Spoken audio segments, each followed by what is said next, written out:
The Forsaken Engineer. The hissing of the airlock still echoed in Kira Chen's ears as she watched the Vexari ship rise into the purple sky of Taraxis IV. Blood trickled down her temple, mixing with sweat and tears as she clutched her fractured ribs. 3 years of faithful service as the only human engineer aboard the Vexari research vessel Distant Horizon had ended with betrayal when the expedition turned dangerous. So much for interspecies cooperation.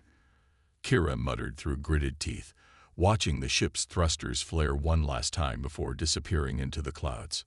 The ground beneath her trembled, another of the increasingly violent seismic events that had spooked the Vexari crew. Their hasty evacuation had left no room for a fragile human, as Chief Scientist Vex Moore had coldly stated while ordering her removal from the escape shuttle.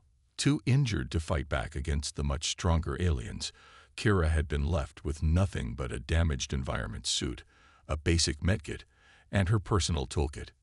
She checked her wrist display, oxygen recycler at 62% efficiency, water purifier functioning, but power reserves dropping faster than they should. The atmospheric sensors flashed warning after warning about the toxic gases that would soon fill the lowlands once night fell.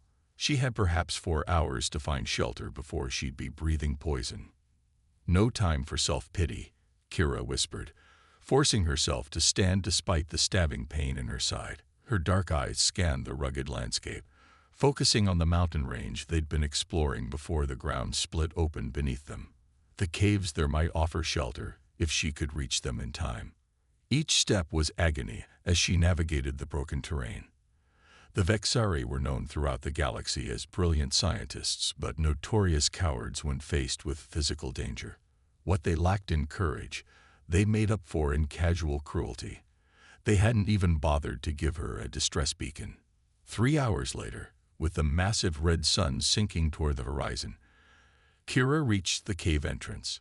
The oxygen level in her suit had dropped to emergency levels, forcing her to switch to shorter breaths.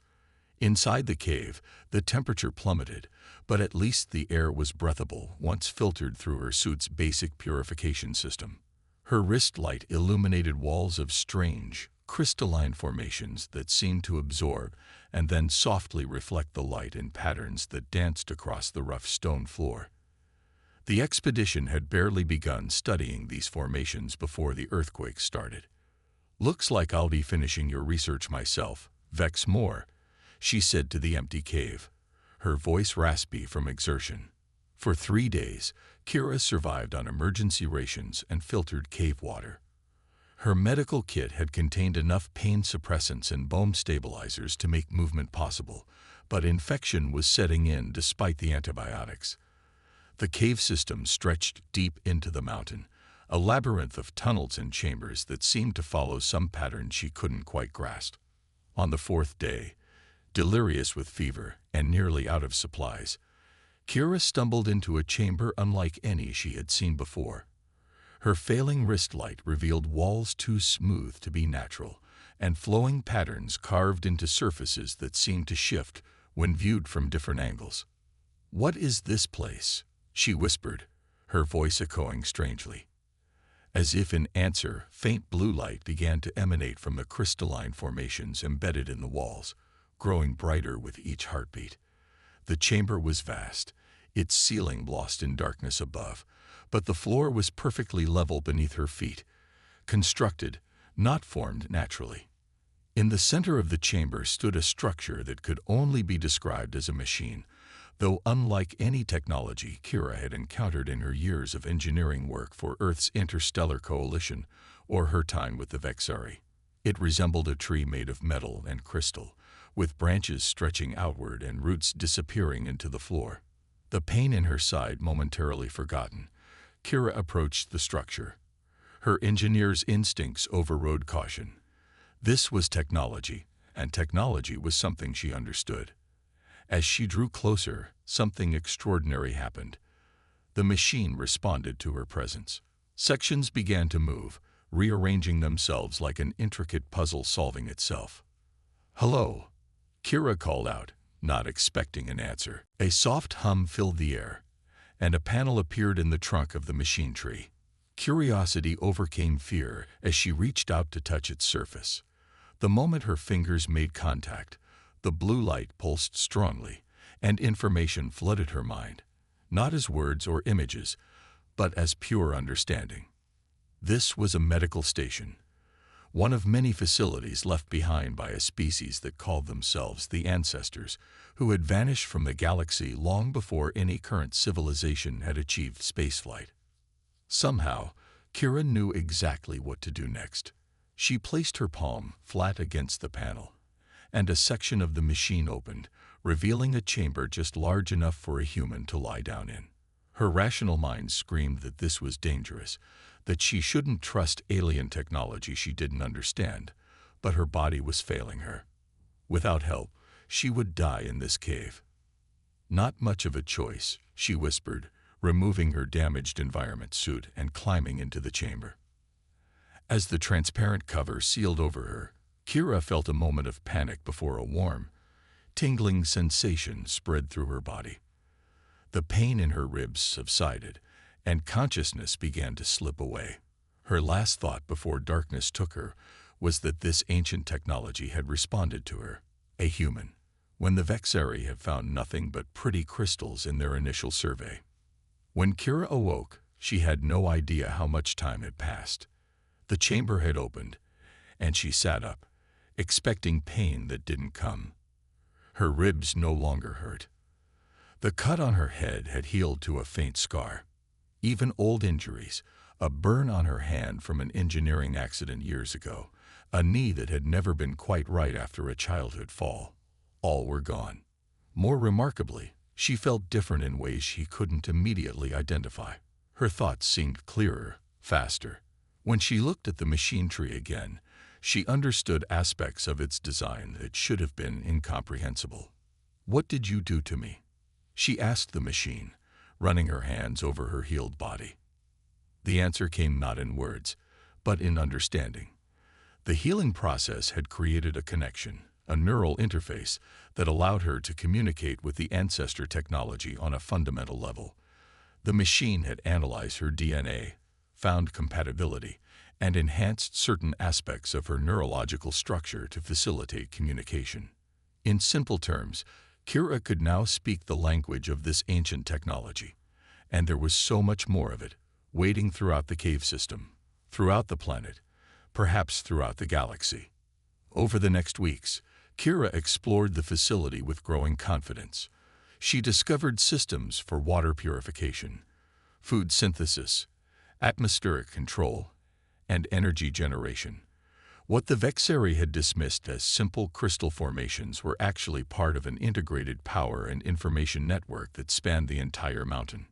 She learned that the ancestors had established this outpost as part of a vast network of research stations across the galaxy, all connected through quantum communications that operated instantaneously across any distance. The earthquakes that had frightened away the Vexari were actually the result of ancient systems, beginning to reactivate after millennia of dormancy. 2 months after being abandoned, Kira stood in what she now knew was the central control chamber, watching holographic displays that showed the status of systems throughout the facility. She no longer looked like the desperate, injured engineer who had crawled into the caves.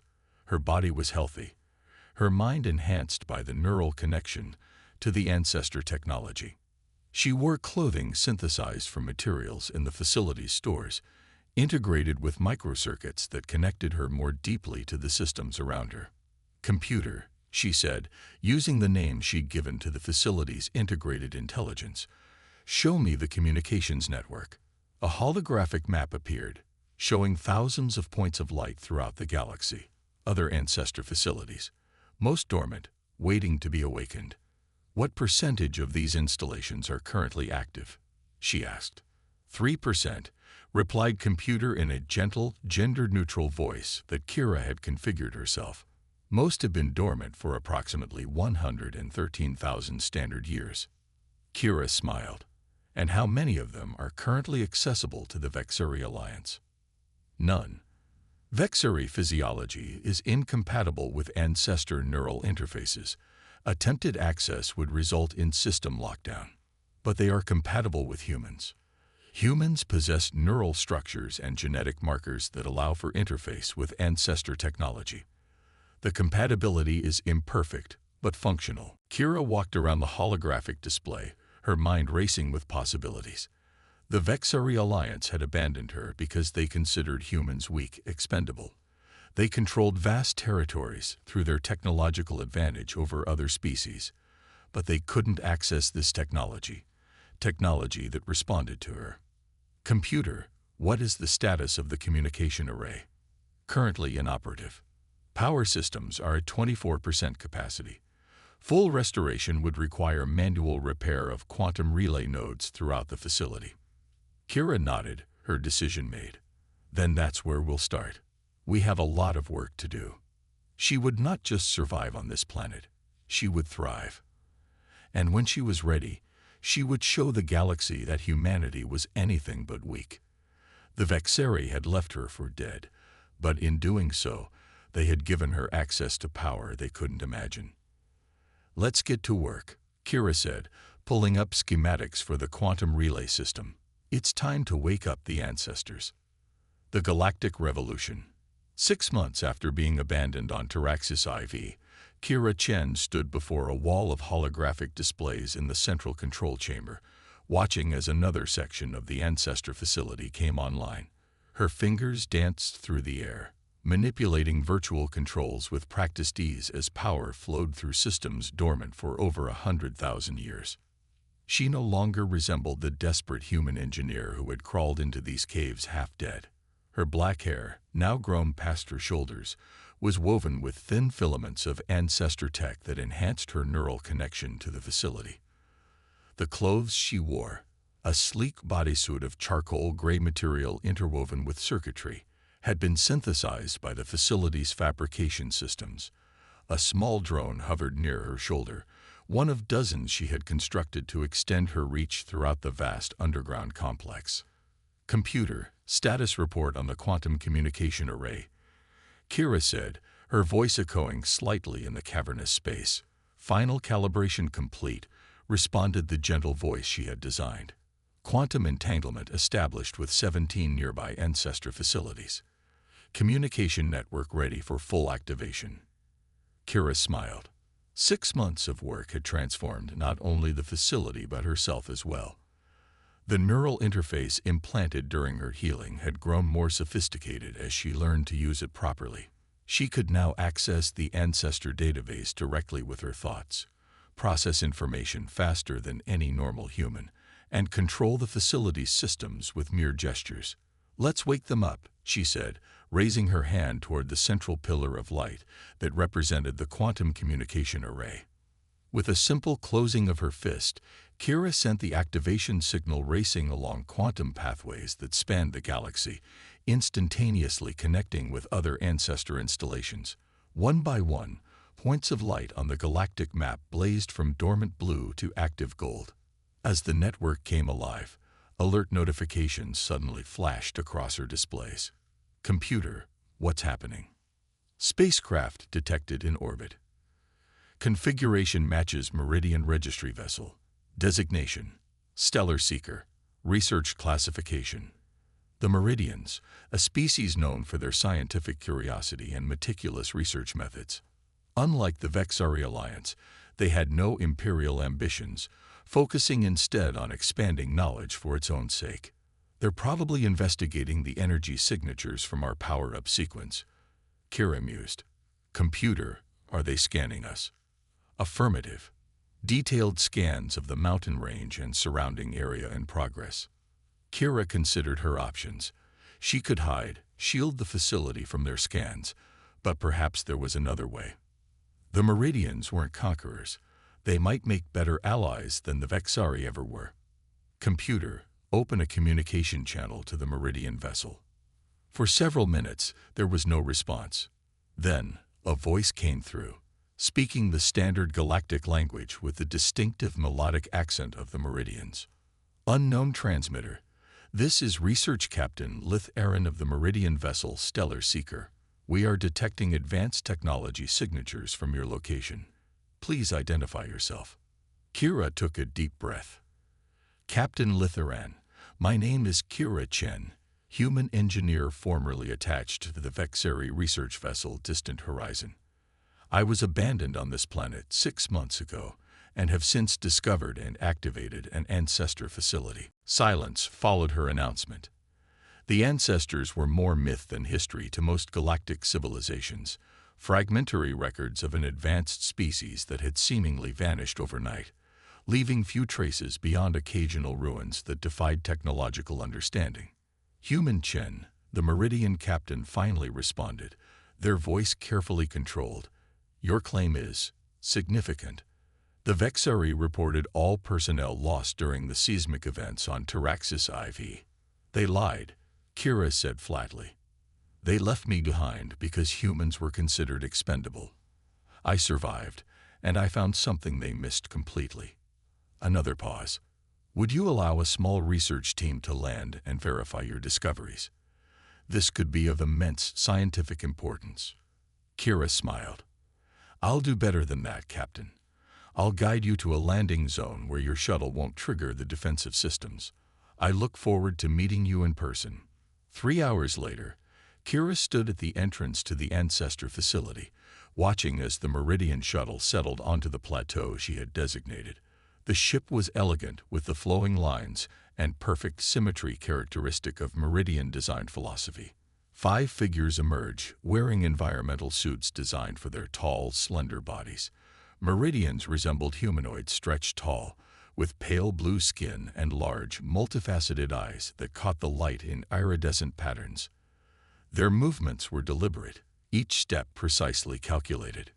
Kira stepped forward, no longer needing an environmental suit herself.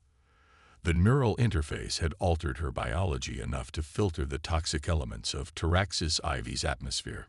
Welcome to what I've been calling the Nexus, she said, spreading her arms to indicate the mountain behind her. I'm Kira Chen. The lead Meridian removed their helmet, revealing features that expressed both caution and boundless curiosity. I am Research Captain Litharan. These are my senior researchers. They gestured to their companions, who also removed their helmets.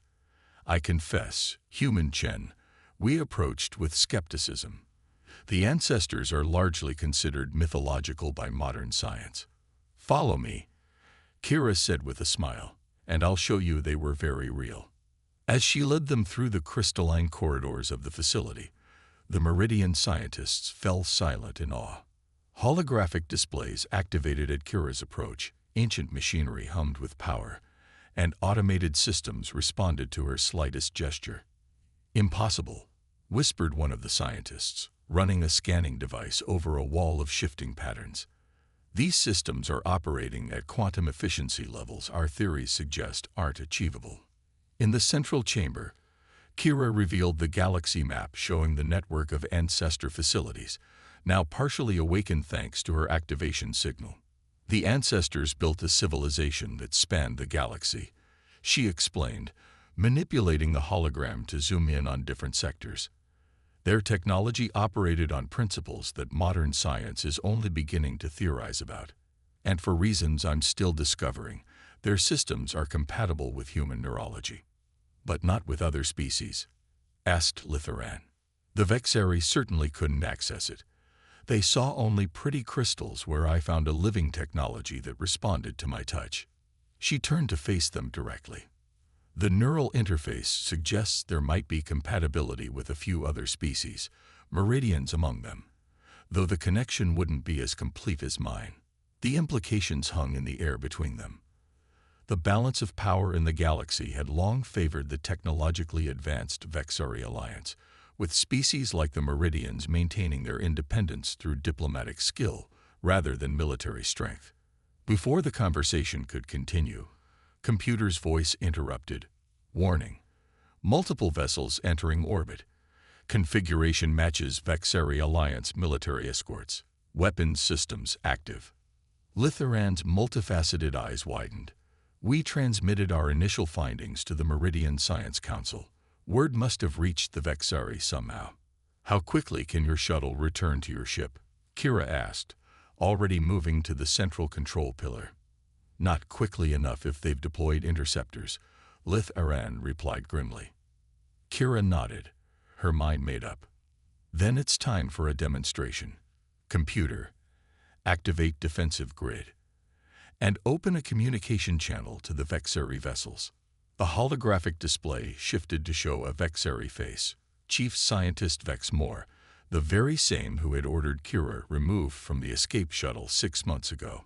His scaled features registered shock when he recognized her. "Impossible," he hissed, the sound resembling static through the communication system. "You should be dead, human." "Sorry to disappoint you," Kira replied coolly. "I'm very much alive, and I'm now in control of an ancestor facility, one of many I've awakened across the galaxy." Vex Moore's vertical pupils narrowed. "Whatever primitive technology you've stumbled upon, it now belongs to the Vexari Alliance. Our ships have the Meridian vessels surrounded, and ground forces will secure your location within the hour. Surrender now, and we may allow you to live as a research subject." Kira's laugh echoed through the chamber. "I don't think you understand the situation, Vex Moore. Let me clarify it for you." She closed her fist, and throughout the Vexari fleet, systems suddenly failed. Weapons went offline. Engines powered down. Communication arrays fell silent.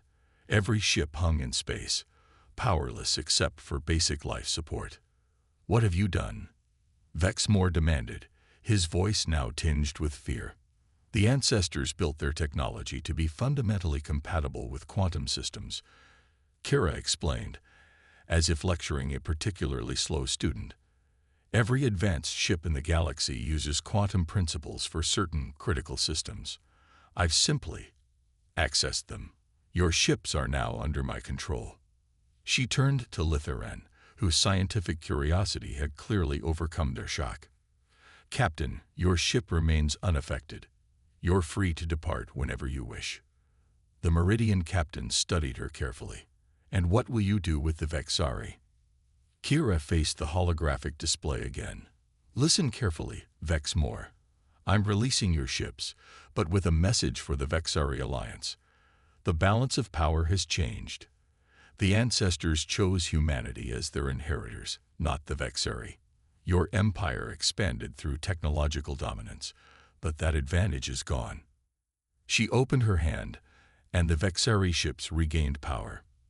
"Return to your territory," she continued. "In one standard month, representatives from all galactic civilizations will be invited to this location to discuss a new era of cooperation. The ancestor network will be shared, with conditions. Aggressive expansion ends now." Vex Moore's expression twisted with rage and fear. "The Alliance will not bow to a single human with stolen technology. Then the Alliance will find itself unable to use any quantum technology whatsoever," Kira replied evenly. "I control the network now. I can shut down every quantum system in Vexari space with a thought.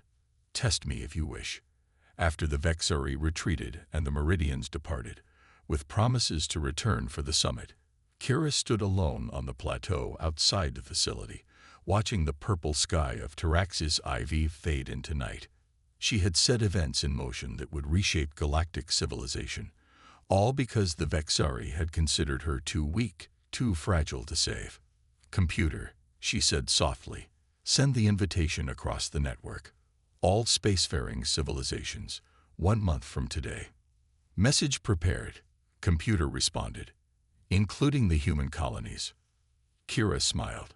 Humanity had spread to dozens of worlds, but remained a minor power, respected for their adaptability, but never considered a serious force in galactic politics.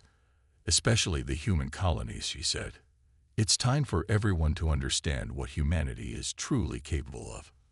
As the stars appeared overhead, Kira Chen, once abandoned and left for dead, contemplated the future she was creating. The ancestors had built wonders and vanished, leaving their legacy dormant for millennia. Now that legacy would continue through humanity, not as conquerors like the Vexari, but as connectors who would bind the galaxy together. From the Vexari's greatest mistake, she whispered to the night sky, comes humanity's greatest opportunity. 1 month later, ships from every corner of the galaxy orbited Taraxis IV. The planetary defense grid, now fully operational, ensured peace among ancient enemies as they shuttled representatives to the surface. The summit took place in a vast chamber Kira had discovered and restored deep within the mountain, where holographic displays showed the full extent of the ancestor network spanning the galaxy. Kira stood on a platform at the center, the neural filaments in her hair glowing softly with power. Representatives from over 50 civilizations watched in awe as she demonstrated control over systems their best scientists could barely comprehend. The ancestors left this technology dormant, waiting for compatible minds to awaken it, she explained, her voice carrying to every corner of the chamber. They built their network not for domination, but connection, instant communication, efficient energy distribution, and technological cooperation across vast distances. She looked directly at the Vexari delegation, including a subdued Vexmore. Some would use this power to conquer. I choose to use it to unite. With a gesture, she activated the final display, blueprints for technology that would allow limited neural interfaces for compatible species, sharing access to the ancestor network while preventing its weaponization. This is the beginning of a new era, Kira declared, one where advancement comes through cooperation, not conquest. The ancestors chose humanity not because we are physically strongest or technologically superior, but because our minds are adaptive, our spirits resilient. When abandoned and left for dead, we don't simply survive. We transform our circumstances. As the summit proceeded into detailed negotiations, Earth's ambassador approached Kira privately. "You've changed everything," she said, her eyes shining with pride and wonder. "In a single act, you've elevated humanity from a minor power to the center of galactic civilization." Kira shook her head. "I didn't do it for power. I did it because I saw what happens when one civilization dominates through technological advantage. The Vexari left me to die because they could, because they thought nothing could challenge them."